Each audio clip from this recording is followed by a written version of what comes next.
Praise the Lord. Hallelujah. Kanina pa ako, sabi ko, sino ba nagsabi na kahapon pa? Ay, Sister Ana. Praise God, na kahapon pa mga kapatid. Sabi na, kinakabahan. Lord, ano bang gagawin ko? Alam mo na kung ano ako. Praise God, yung kaagad na pumasok sa isip ko mga kapatid. Praise God. Alam mo na, Lord, kung ano akong klaseng pagkatao, yung kaagad na pumasok sa isip. Pero dahil sa'yo, bibigyan mo ako ng talino, bibigyan mo ako ng lakas para maihayag ko kung anong kalooban mo. Praise the Lord, hallelujah. Kaya mga kapatid, ibinigay sa akin na salita ng Panginoon tungkol sa buto ng mustasa. Mustard seeds, mga kapatid. Hallelujah. Sabi dito sa 20, ito mga kapatid, isang verse na wala na doon sa sabi. Straight to the point ako mga kapatid. Wala nang paano paligoy-ligoy. Yun na kaagad mga kapatid. Praise God. Para matapos na. Hallelujah.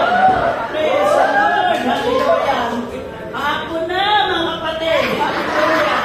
Sinasabi niya dito sa kanila, dahil sa kakauntian ng inyong pananampalataya, sapagkat katotohanan sinasabi ko sa inyo, kung magkaroon kayo ng pananampalataya na kasing laki ng butil ng binhi ng mustasa, ay masasabi ninyo na bundok na ito, lumipat ka mula rito hanggang doon, at ito'y lilipat at sa inyong hindi may pangyayari. Mga kapatid noon, hindi ko pa ito naunawaan ng bundok. Bis akala ko kung anong bundok ito. Yung pala mga kapatid. Bundok pala ng katakot-takot ng problema. Isa na ako dyan, mga kapatid. Pero umpisahan ko dito sa mga kapatid. Tingnan mo lang. Kukunin ko muna yung puligo ko. Hallelujah. Praise God. Sana ba yun? Talaga. Ay, ano na. Maghintay kayo mga kapatid. Alam nyo naman ang tulad nyo na matalino. Praise the Lord. Hallelujah. Hallelujah. Saan ka na? Saan ka na? Hallelujah. Praise the Lord. Hindi ko mahanap. Hallelujah. Hallelujah. Praise God. Purihin ka, O Diyos. Hallelujah. Patatawanin ko muna kayo mga kapatid kasi mga stress tayo kung ano-ano ang sinasabi. Praise the Lord. Hallelujah. Ay, nandito na. Teka na. Lumipat pa. Lumipat yung bundok. Sabi dito mga kapatid, ito ang may nagbigay sa akin. Sasabihin ko na lang ng totoo mga kapatid dahil alam ng Panginoon. Hindi tayo pwede magsinungaling. Sabi dito mga kapatid, mustard seeds. Maliit, madaling hanginin o liparin. Halos hindi makita ng tao, pero si Lord kayang makita. Parang walang itong saysay kasi maliit lang siya. Praise God mga kapatid. Maliit man siya, pero mga kapatid, mayroon din binigay ng Panginoon sa mga maliliit na bata na matatapat na naglilingkod sa Panginoon. Binibigyan din ng maliliit na bata ng kapangyarihan, mga kapatid, ng gift. Katulad dito, ito, mga kapatid, hallelujah. Talagang nag-ibis ako. Ay, nakalimutan ko pa pala, mga kapatid. Praise God, hallelujah. Excited ako dito sa babasahin ko. Dahil tayo, mga kapatid, magpapakilala pala tayo. Yan, mga kapatid. Excited ako, mga kapatid. Excited ako. Gusto ko na kasi matapos na eh. Praise God, hallelujah. Kaya, mga kapatid, ako pala ang kapatiran ninyo na inuling ko na hamat na nandito ngayon sa iyong harapan, mga kapatid. Hallelujah ako pala. Si Librada Santos, hallelujah. Hallelujah, ng ating sa PGCI International. Hallelujah. Aming pastor, si Pastor Tony Kalingit. Ang church namin sa Santa Misa. Tama ba? Ako Santa Misa. Ay Sanchez, mga kapatid. Kaya, purihin ng Panginoon, mga kapatid. Hallelujah. Salamat sa Panginoon na nandito ako ngayon sa inyong harapan, mga kapatid. Perak ng marunong. Hallelujah. Dapat siguro. Nawawala pa.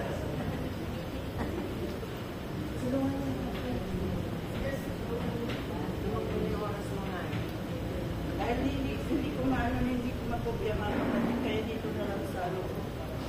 Sana kayo.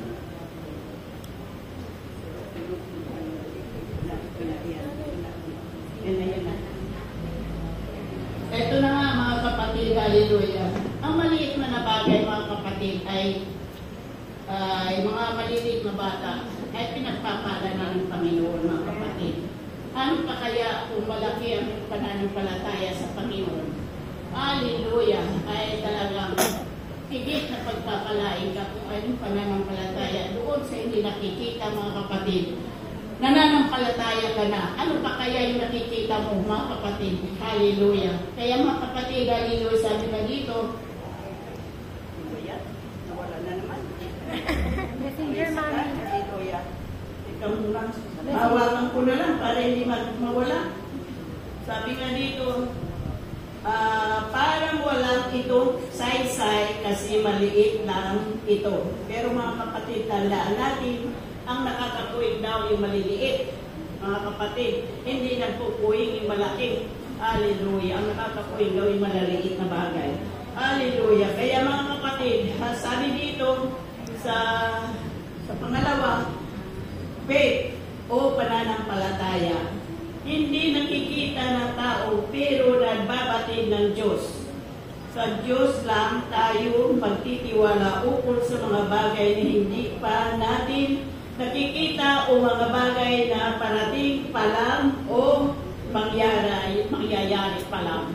Mga kapatid, hallelujah. Iaano ko sa sarili ko, hindi na ako magbibigay pa sa iba.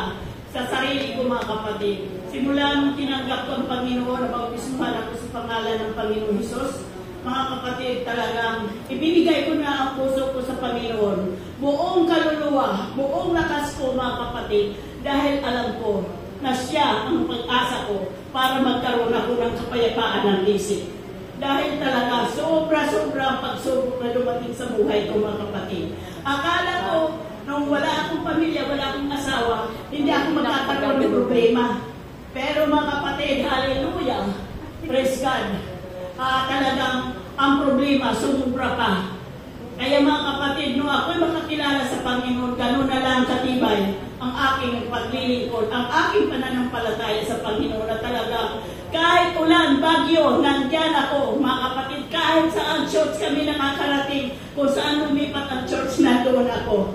Dahil nga, gusto ko magkaroon ng kapayapaan ang isip ko, ang puso ko, mga kapatid. Dahil alam ko na ang Panginoon lang ang tutulong sa akin. Dahil malayo ako sa aking pamilya, malayo ako sa nanay ko. Saan ako tatakbo?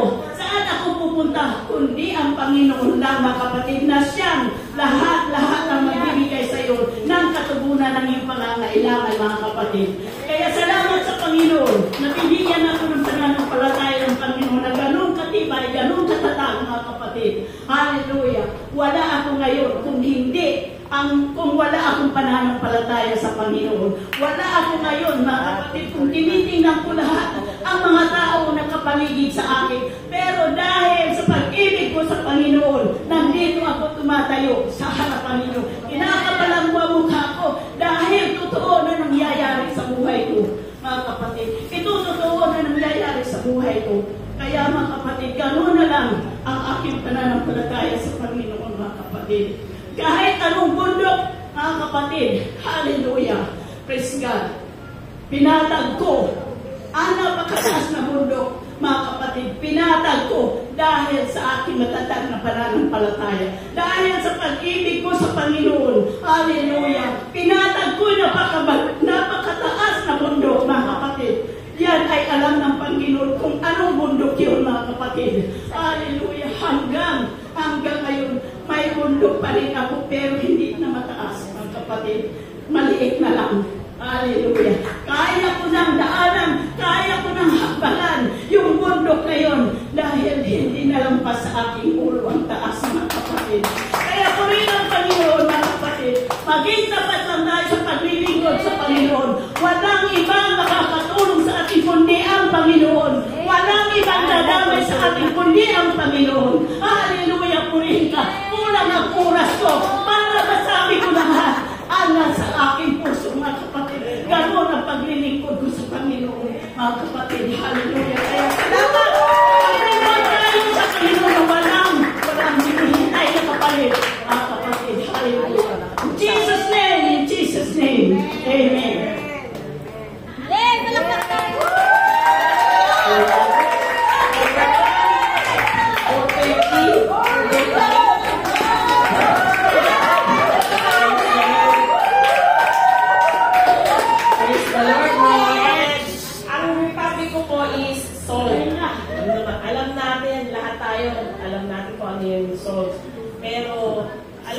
asukal na maraming klase ng salt.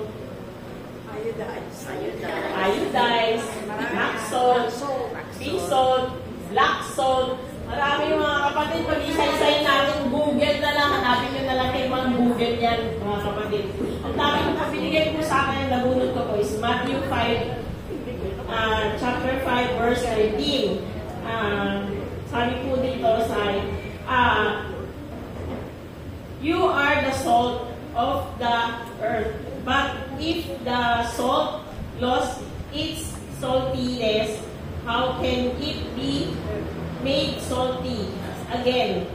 It is no longer good for anything except to be thrown out and trampled unto food. Sabihin mga kapatid, kapag tayo kailangan lahat naman tayo mga kapatid, pag nagluluto tayo, syempre, kailangan natin na asin. Hindi pwedeng walang asin. Kapag nagluto tayo at walang asin, walang kwenta yung pagkain natin. Ganun din sa ating paglilingkod sa Panginoon. Kailangan mga kapatid, meron tayong salt, pero hindi naman yung salt na sobrang alat. Kailangan balanse, kasi kung hindi, magkakaroon tayo ng sakit sa bato. Hindi naman yung tatama sa atin mga kapatid. Kaya, sa pagiging Kristiyano natin, kailangan andun yung yung balance natin sa pagiging isang Kristiyano, sa pagiging pag-share natin ng Word of God sa mga sinisharean natin. At the same time, meron tayong pananampalataya. Isa yun sa mga iglesia. Para lang tayong nagluluto ng chop suey. Siyempre, pag nagluto tayo ng chop suey, kailangan maraming putahe. Para mabuo natin yung masarap na chop suey. Ganon mga kapatid. Kaya, yung mga sinisharean natin mga kapatid, kailangan na maging makita nila ang ilaw ng Lord sa atin. Let the Lord light shine upon us. Kasi isa yun para maging encouragement sa kanila. Encourage natin sila na magpatuloy sa paglilingkod sa Panginoon. Hindi kailangan makita natin, ma-encourage natin kahit marami tayong pinagdadaanan, kailangan makita nila sa atin yung encouragement, yung obedience, magiging obedience natin bilang Kristiyano mga kapatid. Sabi nga sa isang verse na Mark sa chapter 9 verse 50. Salt is good, but if it's lost its saltiness, how can you make it salty again? Neither you must be salt and have a peace with one another. Yung mga halimbawa mga kapatid na ako bilang Kristiyano, meron akong na soul win. Kailangan alagaan natin yun. Paano natin alagaan yun? Ipa-follow up natin. Pa-follow up natin, kakamustahin natin, magtayo tayo ng care group, yung magkaroon tayo ng burden para sa kanila. Isa yun sa mga ingredient natin Ipag-pray natin sila, ipag-fasting natin. Kailangan kumain ng kaluluwa natin. Yun yung isa sa mga ingredient natin, yung salt, yung mga seasoning para sa ating kaluluwa. Para kung ano yung ibibigay ng Lord sa atin, yun din yung nasasabi natin sa kanila. Na ma-encourage natin sila na magpatuloy sa pagiging isang Kristiyano dahil pagbibigay tayo ng katibayan para sa kanila na magpakatatag sila sa Panginoon. Yun yung isa sa mga ingredient na maganda, maging strong tayo sa bawat isa. Ano pa yung mga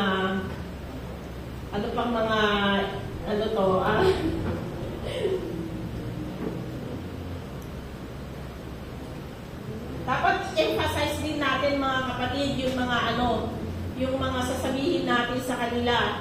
Sobrang encouragement, dadalawin natin sila sa magtayo tayo ng care group, dadalawin natin sila, kakamustahin natin sila, mag-sharing tayo para sa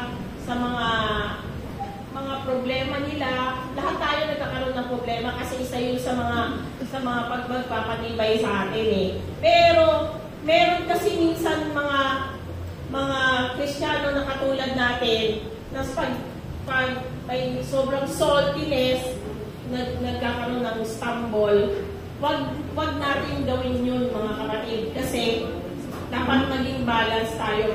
Kailangan i-search din natin yung heart natin kung bakit ganon, bakit tayo nakakaranas ng ganon, kasi hindi naman papadanas sa atin ng Lord yun kung hindi natin kakayanin. Kaya ang Lord yung magdadagdag ng saltiness at magbabalance sa atin sa buhay natin bilang Kristiyano. Praise God. Amen. Go, Sister.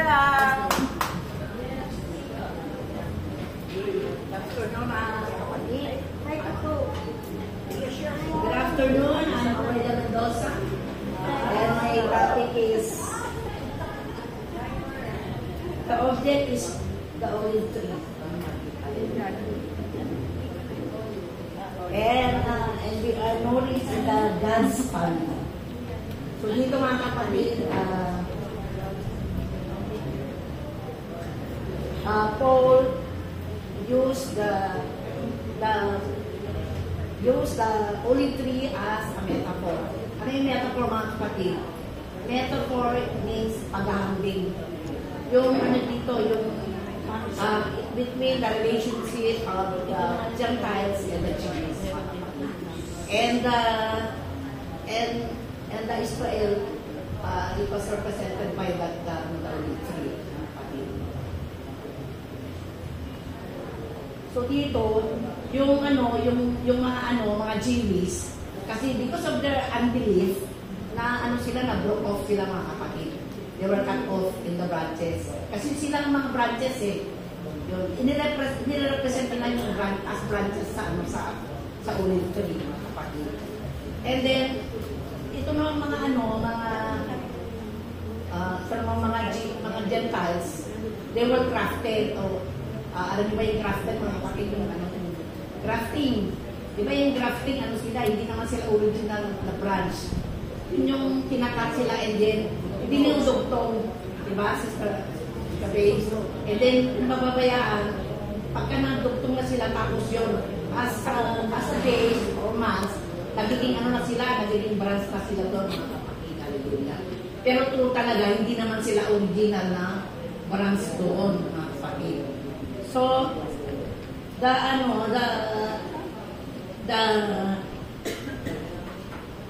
Gentiles was warned. Kasi, sila, yung naging arrogant na sila, parang naging boss for sila. Kasi they faith, yung sarili nila, ibang, nakadugtong sila doon sa naging branch sila kasi dahil sa kanilang sarili. Pero, ang katotohanan naman is, natugtong lang sila through the God's grace, mga kapatid. And then, yung yung Jewish, nandun din sila, nawarn din sila mga kapatid, na pag nag-continue sila sa kanilang unbelief, yun talagang sila, cut-off na sila. Pero ang Lord naman, napakabuna siya.